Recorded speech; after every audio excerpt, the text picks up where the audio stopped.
लग्नानंतर होईलच प्रेम या मालिकेचा आजचा म्हणजे 7 फेब्रुवारीचा रिव्ह्यू तुम्ही ऐकत आहात.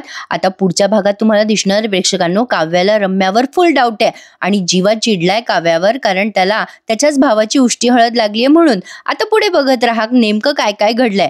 तर लग्नानंतर होईलच प्रेम या मालिकेचा आजचा म्हणजे 7 फेब्रुवारीचा रिव्ह्यू तुम्ही बघत आहात. आणि सॉरी प्रेक्षकांनो, काल मला खूपच खोकला येत होता 2 रिव्ह्यू झाल्यानंतर, म्हणून मी हा रिव्ह्यू स्किप केला. त्याबद्दल खरंच जेन्युइनली सॉरी. तर आज मी हा रिव्ह्यू तुम्हाला पूर्ण देतेय. आज तर त्यांनी नुसते हळदीचेच गाणे दाखवलेत प्रेक्षकांनो. आता पुढे बघा काय झालंय. आता ही नंदिनी झोपी गेली आहे जायफळाचं दूध पिल्यामुळे. काल रम्याने तिला दूध दिलं होतं जायफळाचं. आता बघा या सगळ्या नवरा नवरीची वाट बघतात बाहेर सगळ्या जणी. नंदिनीच्या आईची आई खूप टेन्शन मध्ये असते, अजून नंदिनी का उठली नाही, हळदीची वेळ झाली आहे. मग नंदिनीची आई खूप गोड दिसते. ती म्हणते, अगं आई उठते नंदिनी लवकर सकाळी, तू इतकं काय टेन्शन घेतेस नंदिनीचं. काव्या आणि आरुषी म्हणतात, आमची ताई रोज सकाळी स्वतः आधी उठते आणि मग आम्हाला उठवते. आता बघा इकडे वर माय म्हणजे या मानिनी ताई आणि त्यांचे मिस्टर म्हणजे पार्थच्या आई वडिलांचा जरा रोमॅन्स दाखवलाय. आता पार्थचे बाबा म्हणतात, इकडे या जरा पार्थच्या आई, अहो काय गोड दिसताय तुम्ही. मानिनी ताई म्हणतात, काय बाई आज कौतुक करताना दिसताय खरी, नाही तर रोज पुरुष मंडळी सगळे बाहेरच पडता, कधी येता घरी कळतच नाही. हे बघा तुम्ही मला सांगितलं होतं की मुलाचं लग्न आहे सगळ्या व्यवस्थित जागच्या जागेवर करायच्या, मी एकटीच नवऱ्या मुलाची आई म्हणून मिरवतेय सगळीकडे. मग आता हे पार्थचे बाबा त्यांना समजवतात, अगं मानिनी कसं असतं, गाव आहे हे, इथे मानपान खूप असतो. मागच्या वेळेला लक्षात आहे का तुला, अगं लग्नाच्या पत्रिकेत आपण नाव टाकायचं विसरलो होतो, ते कोणाच्या तरी काकाचं का असं काहीतरी ते म्हणतात आणि मग ते चिडले होते ना लग्नात आल्यावर, काय रे बाबा धनंजय बापसाचं नाव का नाही टाकलंस. पारचे बाबा सांगतात मानिनी ताईंना, अगं गावाकडची मंडळी भाऊक असतात, ज्येष्ठ मंडळी एकदा चिडली ना की अवघड होतं ग. अगं आपल्या नंदिनीचा मामा कसा चिडला होता साखरपुड्यात, आठवतोय ना तुला, तसंच असतं ग हे सगळं मानपानाचं गावाकडे. अगं आताच बघ पारच्या पत्रिकेत जरा घोळ घातलाय, म्हणजे धनंजयने पार्थ अँड फॅमिली असं लिहिलंय. मग आता काय, ते काका चिडले ना, माझ्या जवळचे काका ते चिडले आणि मला म्हणाले, काय रे ए बाबा धनंजय, अरे काय रे तुला काय लाज वाटते का. नाही म्हणजे तुझ्या व्याहाला सांगायचं असतं बापसाचं नाव टाकायला पत्रिकेत, अशी असतात बाबा गावाकडची मंडळी. मानिनी ताई म्हणतात, हो बाई सगळ्यांचा मानपान अगदी व्यवस्थितच व्हायला हवा ना. अहो बाहेरचं टेन्शन आहे तुम्हाला, पण घरातही कमी टेन्शन नाहीये. वसुताई आल्यामुळे मला जरा टेन्शनच आलंय. ते सुराबीरा घेऊन आल्या त्या, आता काय करायचं हो पुढे. मग ते म्हणतात, तू टेन्शन घेऊ नको, सगळं नीट झालंय ना. आणि काय ग मी कसा दिसतोय. मग आता त्या दृष्ट काढतात त्यांच्या नवऱ्याची आणि म्हणतात, राजबिंडे दिसतात. आणि दोघं एकमेकांना मिठी मारतात. छान वाटलंय दोघांचा रोमॅन्स. इकडे बघा आता पार्थची हळदी लागते पार्थला, जीवा त्याला प्रेमाने हळद लावतोय, सगळेजण छान खुश आहेत, असं मस्त लग्न घर आहे. इथे आता त्यांनी गाणं ऐकवलंय. आज अख्ख्या मालिकेमध्ये 2-3 गाणे आहेत प्रेक्षकांनो हळदीचे.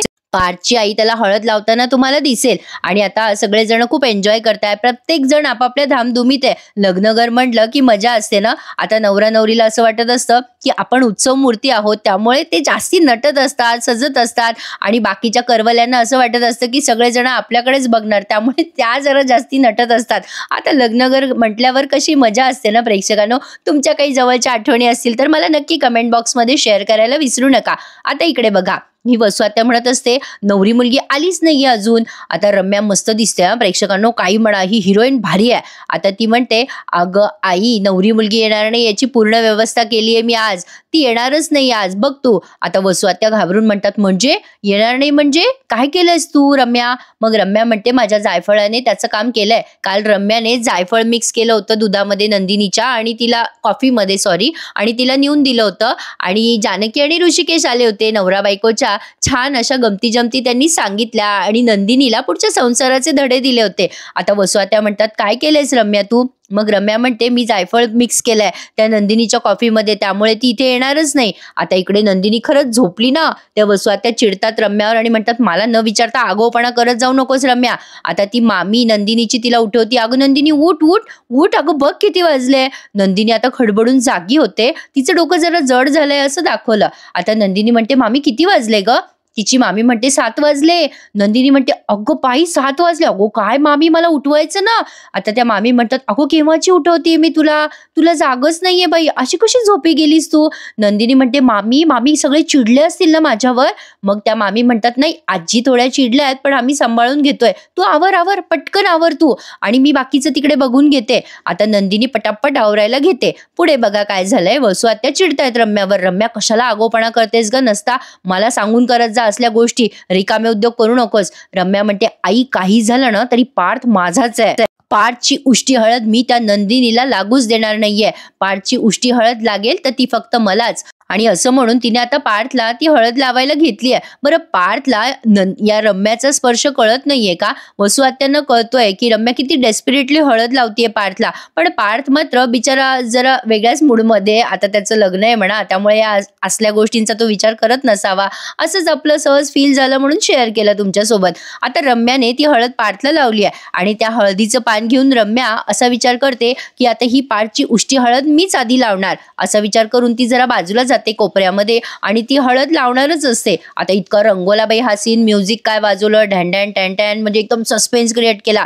आता तिथे सावनी येते आणि हिचा हात धरते आणि म्हणते काय ग नवऱ्याची उष्टी हळद लावते, उतावळी नवरीच आहे तू, गुडघ्याला बाशिंग नाही, गालाला हळद लावून लग्न करायला निघाली आहेस तू. अगं स्वतःच हळद लावशील तर हळदीची मजा कशी येईल तुला. आधी रम्या तर एवढी सस्पेन्स पूर्वक बघते सावनीकडे, असं वाटतं की रम्याला टेन्शन आलंय. मग जरा आपलं सस्पेन्स कमी करत रम्या हसते आणि म्हणते काय ग सावनी दीदी आत्ता आलीस. मग दोघी एकमेकींना मिठी मारतात. सावनी म्हणते काय ग रम्या कशी आहेस. रम्या म्हणते तू कशी आहेस. सावनी म्हणते मी टकाटक आहे, तुझं काय. वसू मावशीकडनं सगळं कळतं हो मला रम्या, तू नवीन काय लावलंयस हे सगळं, दिवसभर रडतेस काय, त्रास काय करून घेतेस स्वतःला. रम्या हे बरोबर नाही हं, लक्षात ठेवायचं. प्रेमात स्वतः जखमी नाही व्हायचं, दुसऱ्याला जखमी करायचं. रम्या म्हणते त्यांनी काय होणार आहे, माझं सुख मला मिळेल का.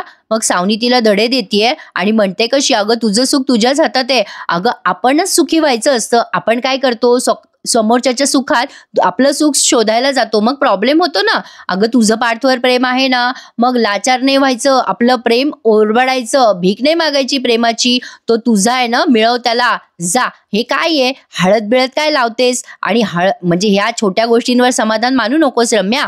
रम्या म्हणते मग काय करू. सावनी म्हणते ही हळद आहे ना पार्थची उष्टी हळद, लपून छपून काय लावतेस स्वतःच्या गालाला. अगं बघ तिथे वाजत गाजत कौतुकाने सगळे नंदिनीला हळद लावतील आणि तू इथे अशी लपून छपून हळद लावतेस का. आता रम्या म्हणते मग मी काय करायला हवं. आता सावनी म्हणते अगं ही उष्टी हळद त्या नंदिनीपर्यंत पोहोचूच देऊ नकोस, मग बघ कशी मजा येईल. धक्का लागला आणि तो सगळा कप उलटून गेला तर तिला हळद लागणारच नाही ना. हे बघ तुला उष्टी हळद लावता येऊ न येऊ पण त्या नंदिनीला उष्टी हळद लागलीच नाही पाहिजे, असं काहीतरी कर. आता रम्या म्हणते अरे वा भारी आयडिया आहे की, मला का नाही सुचली ही आयडिया. आता सावनी म्हणते सुचायला हवं ना. अगं त्यासाठी ब्रेकअप, डिवॉर्स आणि एका लग्न मोडलेल्या अनुभवाची गरज असते बाई. आता सावनी स्वतःचा अनुभव रम्याला शेअर करते आणि म्हणते कशी हे बघ आता एक काम कर. आता तिकडनं पार्थची आई बाउल घेऊन येत असतात, म्हणजे असं ते छोटंसं पात्र घेऊन येत असतात हळदीचं, आणि ते हळद त्या नंदिनीकडे पोहोचवत असतात. सावनी ते बघते आणि रम्याला म्हणते बघ आता पार्थची आई येते इकडे, बघ बघ आता पार्थची उष्टी हळद नंदिनीला पोहोचवण्यात येते. काहीतरी असं कर की ती हळद पोहोचलीच नाही पाहिजे नंदिनीपर्यंत. आता रम्या त्या हळदीच्या बाउलकडे बघते. आता सावनी लपते आणि मग इथे पण त्यांनी एवढा थरार रंगवलाय ना प्रेक्षकांनो. ऍक्च्युली काय झालंय मी तुम्हाला अगदी डिटेल आणि संक्षिप्तच रिव्ह्यू देते, तुम्ही टीव्हीवर बघत असाल. इतकं म्युझिक ऐकवतात ना ते या सिरियलमध्ये, त्यामुळे डायलॉग खूप कमी होऊन जातात. आता रम्या म्हणते आता आपण आपला प्लॅन चालू करूया, आणि आता त्या पार्थच्या आईला येतानाच इतकं म्युझिक लावलंय, ती सावनी लपतानाच म्युझिक लावलंय, आणि मग ती पार्थची आई येते त्या रम्याच्या मागून, मग ती रम्या अशी धक्का मारते, मग ते खूप वेळ असं सरप्राइझिंग म्युझिक लावतात, ते नेमकी समोरनं काव्य येत असते. आता सावनी इकडनं लपून छपून बघते, इतका थरार दाखवतात बघा. त्यामुळे उगाच मोठा करायचा रिव्ह्यू त्याला काही अर्थ नाही ना. त्यामुळे मी तुम्हाला डिटेल आणि संक्षिप्तच सांगते, पण पटापट सांगते जेणेकरून तुम्ही बोर होणार नाही. आता काव्याच्या अंगावर अशी हळद पडली, त्यामुळे रम्या सरप्राईज झाली, आश्चर्यचकित झाली. पार्थची आई घाबरली. आता रम्याला पण टेन्शन आलंय, ही काय या काव्याला काय हळद लागली आपल्या पार्थची. सावनी पण तिकडनं तोंड कसं तरी करते.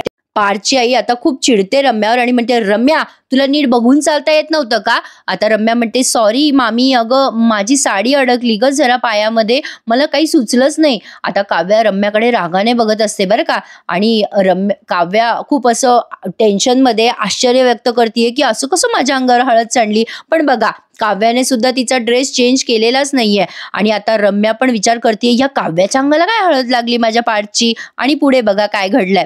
पार्थची आई चिडते आता रम्यावर. मग रम्या काहीतरी थातूर मातूर कारण देते, सॉरी ग मामी, मी मुद्दाम नाही केलं वगैरे वगैरे. पण काव्याला मात्र रम्यावरती पूर्ण शंका आहे की रम्या इथे आली आहे ते चांगल्या उद्देशाने आलीच नाहीये. आणि रम्या दोघी जणी एकमेकांकडे असं बघतायत. आता या पार्थची आई सॉरी म्हणतात काव्याला. तेव्हा काव्या म्हणते, नाही आंटी, इट्स ओके, काही हरकत नाहीये, चुकून झालं. मग काव्या समजून तर घेते, पण काव्याला अजूनही जरा रम्यावर डाऊटच आहे. पण पुढे बघा काय घडलंय. आता काव्या तिच्या गालाला हात लावते आणि ती हळद काढायचा प्रयत्न करते, पण ती हळद निघतच नसते. पण काव्याला रम्याचा राग आला हे त्यांनी इतक्या वेळ दाखवलंय की विचारूच नका. आणि इथून पुढे तर आता अख्खंच्या अख्खं गाणंच त्यांनी वाजवलंय.